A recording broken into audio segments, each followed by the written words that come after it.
Bonjour et bienvenue. Aujourd'hui, on va faire un petit topo sur un nouveau matériel que j'ai eu entre les mains pour tester. Matériel produit par la société Wacom qui est le Bamboo Spark. Le Bamboo Spark est un portfolio qui permet de joindre un carnet avec une surface tactile de réception en dessous, un stylo un peu particulier et le tout qui permettra de transmettre sans fil à un matériel iOS la saisie que l'on aura fait avec le stylo. Contrairement aux autres produits déjà testés, le Bamboo Spark a besoin d'un stylo presque normal, seules ses cartouches d'encre sont spécifiques. Il acceptera n'importe quel papier de format A5.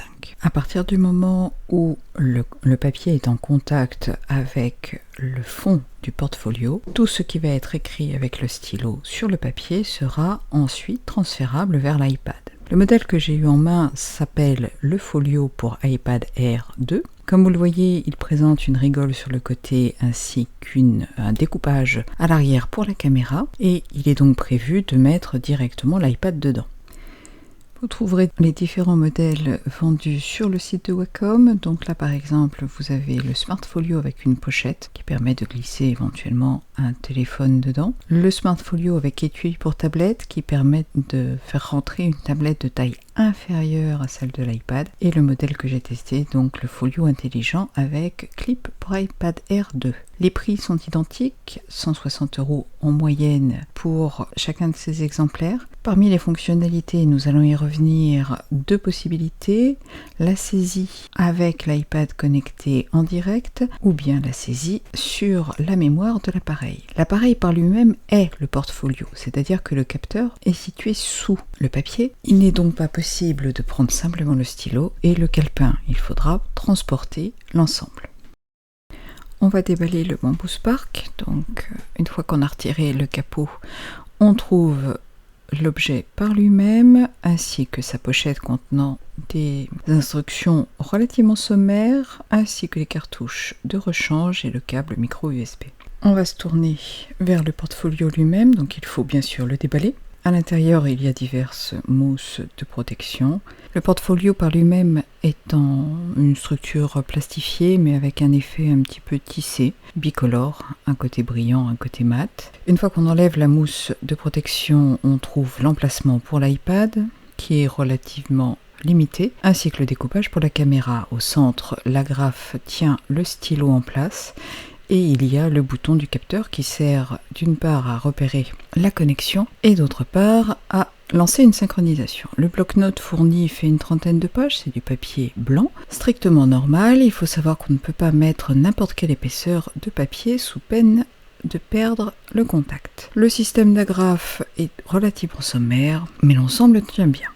Si l'on soulève le bloc-notes, on voit apparaître ici la zone de capture, donc elle est signalée par deux traits de chaque côté et c'est au sein de cette zone qu'il faudra veiller à écrire. Le stylo par lui-même n'a rien de très particulier, il a une pointe qui ne s'enlève pas avec les doigts mais avec un outil qui est fourni à l'intérieur de la pochette. Cet outil ressemble beaucoup aux outils habituels des tablettes Wacom.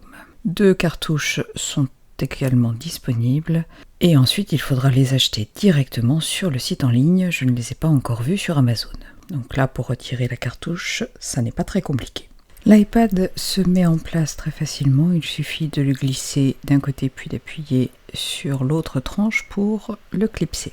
Une fois en place, la tablette est bien tenue, reste qu'elle n'est pas protégée sur tous les côtés. Une fois refermée, l'ensemble tiendra bien, il n'y a pas de système de verrouillage automatique de l'iPad en position fermée, il faudra penser à le faire soi-même. La caméra n'est pas tout à fait centrée dans le trou et si l'on souhaite on peut retourner le portfolio à l'envers pour pouvoir utiliser la tablette seule, mais ça n'est pas très confortable car l'encombrement est assez important. L'application satellite s'appelle bien sûr Bamboo Spark, elle est gratuite sur l'App Store. Une fois téléchargée, il faut l'ouvrir et on va commencer par configurer l'appairage entre les deux. Une déclaration d'utilisation à valider. On peut ou non créer un compte Wacom Cloud, j'y reviendrai par la suite, mais ce n'est pas une obligation. Et il faut bien sûr allumer la tablette. Le bouton est situé sur la tranche à côté du port micro USB dans un tout petit renflement. Une fois allumé, on voit apparaître une lumière à côté du bouton.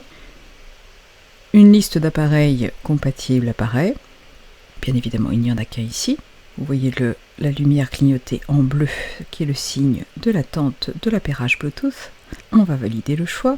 Il faut réappuyer sur le bouton pour confirmer la liaison entre les deux. Et par la suite, c'est quasiment fini. Un nom différent, un réglage de la position. Il est parfaitement possible de configurer le carnet dans l'autre sens, c'est-à-dire le carnet à gauche et l'emplacement de l'appareil à droite. Néanmoins, pour l'iPad Air, c'est bien sûr pas très pratique dans la mesure où il y a la découpe pour la caméra. Une fois que la connexion est terminée, il n'y a plus qu'à écrire.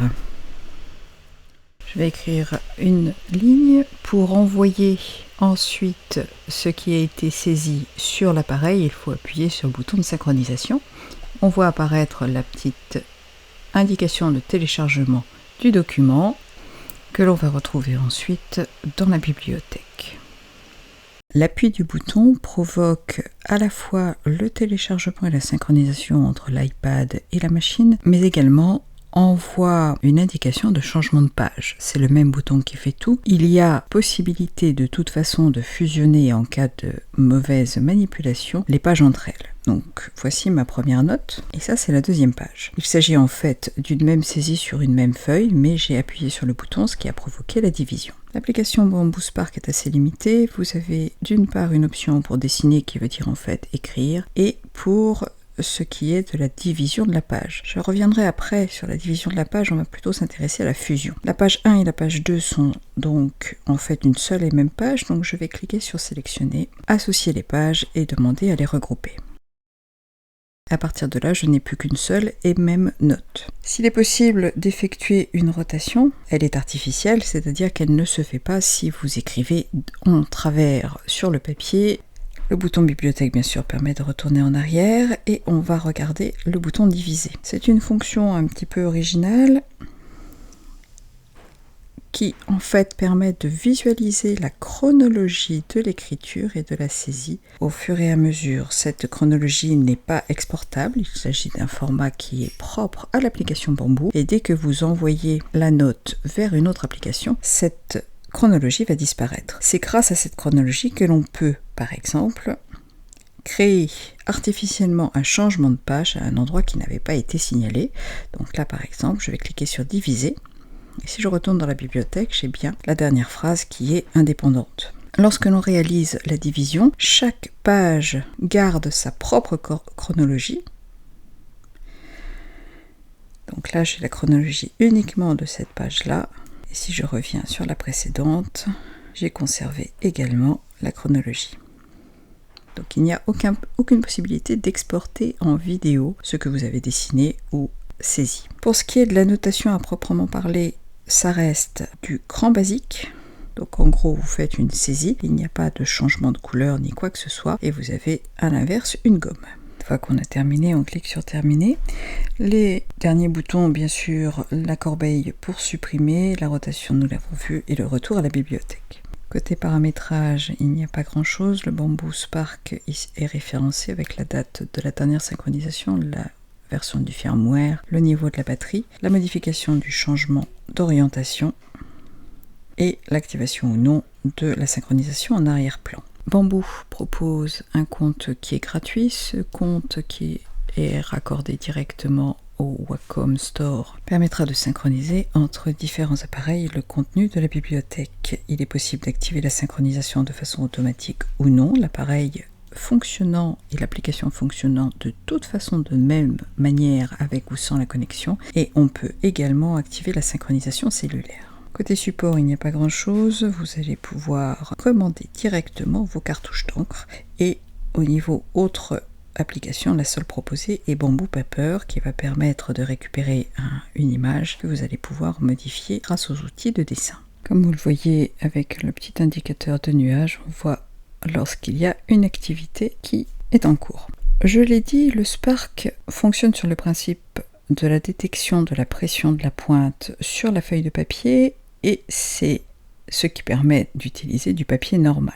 Le problème qui en découle, c'est qu'il n'y a pas de repérage de la feuille de papier à proprement parler. Et si l'on fait comme je le montre dans la vidéo, c'est-à-dire que l'on décale la feuille ou que l'on retourne la feuille, toutes les écritures vont se retrouver, et d'autant plus si on n'a pas indiqué un changement de page, vont donc se retrouver superposées. Si j'utilise la fonction division, on voit ici qu'après déplacement, j'ai continué à écrire et donc tout va se remettre par-dessus ma précédente page. Alors bien sûr, j'ai toujours la possibilité, pour essayer d'améliorer les choses, par exemple de diviser, ce qui me crée une deuxième page distincte. Ici, c'est un essai de tracé léger. Si la pression n'est pas suffisante ou si le bloc de papier est trop épais, il ne détectera pas forcément les traits qui sont peu appuyés, et donc vous risquez d'avoir des saisies qui sont, comme on le voit ici, insuffisantes, avec des mots par exemple que l'on ne va pas réussir à lire. C'est pour ça que Wacom préconise une épaisseur de 30 feuilles maximum.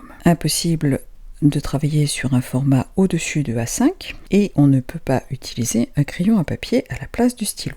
Tous les exemplaires qui sont situés dans la bibliothèque sont synchronisés entre les différents appareils et conservent leurs propriétés. À tout instant, il est possible de nouveau de les fusionner ou de les séparer à volonté. Alors une fois qu'on a une note que l'on souhaite utiliser, quelles sont les possibilités d'export? À vrai dire, c'est assez limité. Le bouton de partage permet d'envoyer le document sous forme d'image, et dans ces cas-là, on n'a pas le choix du format, d'exporter en tant que PDF tout seul, ou d'exporter en tant que fichier WIL, qui est le fichier qui contient la chronologie. Si j'exporte en tant que PDF, il va me proposer le système de partage habituel avec les applications susceptibles de convenir. On peut tout de même utiliser le ouvrir dans, par exemple, pour envoyer ce PDF sur une application plus avancée comme Pixelmator afin de la modifier. Je vais pouvoir l'envoyer par mail ou par message et le transmettre par exemple à des collègues qui n'auraient pas pris de notes. Par exemple, pour l'utiliser dans Bamboo Paper, là j'ai copié dans Bamboo Spark, il m'a créé un carnet dédié. À partir de là, je vais pouvoir ajouter des couleurs, du fond, etc. Une fois qu'il a été modifié, il est indépendant. Il s'agit d'une copie qui est dans le Bamboo Paper et non pas du même exemplaire. De la même façon, il n'y a pas non plus de reconnaissance d'écriture et si l'on peut effacer un mot, on ne peut pas changer sa couleur, colorier le dessin ou déplacer des éléments qui sont posés sur la feuille. On ne peut pas regrouper et faire une saisie d'un bloc de caractères pour le déplacer, sans passer par la chronologie et la division. La fiabilité, que ce soit pour l'écriture ou pour le dessin, est plutôt bonne à condition de bien maintenir en place la feuille et qu'elle ne bouge pas au décours de l'utilisation. C'est pour ça qu'il est plus intéressant d'utiliser des carnets que des feuilles volantes, parce que le risque est maximal dans ce cas-là. Si jamais on a un micro-décalage de la feuille au décours même du dessin, on va voir apparaître un décalage sur ce qui va être transmis. Pour montrer qu'au moment de la saisie du rond, il y a eu un décalage, ce qui fait que les aiguilles se retrouvent pas tout à fait centrées sur la version numérique. Un autre point qui m'ennuie, c'est qu'il n'y a pas de contrôle en temps réel. Vous écrivez, puis vous synchronisez et vous importez. Vous ne voyez pas le trait se former au fur et à mesure. Et donc, si jamais vous n'avez pas suffisamment appuyé, vous n'allez pas vous rendre compte que la saisie n'a pas été réalisée. Et du coup, il vous manquera possiblement des éléments sur votre image. Dans la mesure où Bamboo Spark ne propose finalement pas d'export plus intéressant, plus complexe ou plus complet de ces dessins, on peut se poser la question de son intérêt par rapport à une application comme Carbo. Carbo qui est développé par Cressid et que j'ai utilisé sur un iPhone 6 pour réaliser une photo particulière du fameux dessin. Donc on peut bien sûr zoomer et on voit que les aiguilles, elles, sont parfaitement centrées puisqu'il s'agit d'une copie du dessin original. Carbo permet en outre de modifier, d'extraire la partie dessinée. Il en fait un dessin vectoriel pour isoler ce qui a été écrit du fond et permettre ainsi des modifications à la volée de l'élément. Avec Carbo, on prend un crayon, un papier et un bloc de dessin, son iPhone, et on fait une simple photo à la fin. Alors voilà le fichier tel qu'il a été scanné sur la feuille. Donc c'est réalisé avec un scan snap, donc qui n'est pas en qualité photo, mais qui est à la plus haute résolution. Et si je zoome, voici ce que j'obtiens. Donc ça, c'est l'image à proprement parler, scannée toute simple. Ça, c'est l'exemplaire que j'obtiens en partage format image par le biais de l'application Bamboo Spark. Donc si je zoome, je vais avoir un niveau de zoom qui est bien sûr meilleur. La qualité va permettre de zoomer bien plus avant que ne permettra le scanner. Ici, c'est l'image telle que je l'obtiens, le fichier image obtenu par le biais de Carbo. Donc c'est un simple export image sur le fichier que j'ai photographié. Pour le niveau de zoom, on voit que ça devient pixelisé beaucoup plus vite. Je ne suis bien sûr pas un artiste, ce dessin d'ailleurs n'est pas de moi mais de mon fils. Le Bamboo Spark obtient une finesse de traits et peut-être des détails un peu plus marqués, si ce n'est si on regarde par rapport au scan de l'image, on voit que certains traits ne sont pas fermés. Et on a également par exemple un décalage ici du rond central. Alors ça ne va pas être gênant pour un schéma, ça le sera peut-être plus pour un dessin. À qui se destine le Bamboo Spark?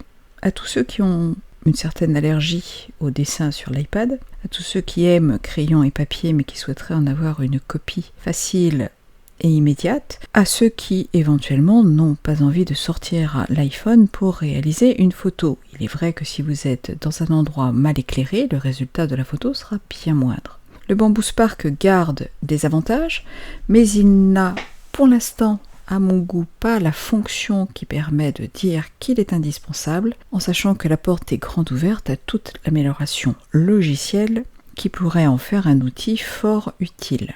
Voilà qui va finir la présentation du Bamboo Spark de Wacom. Pour ma part, je vous retrouve bientôt pour un nouveau tuto. Bye bye!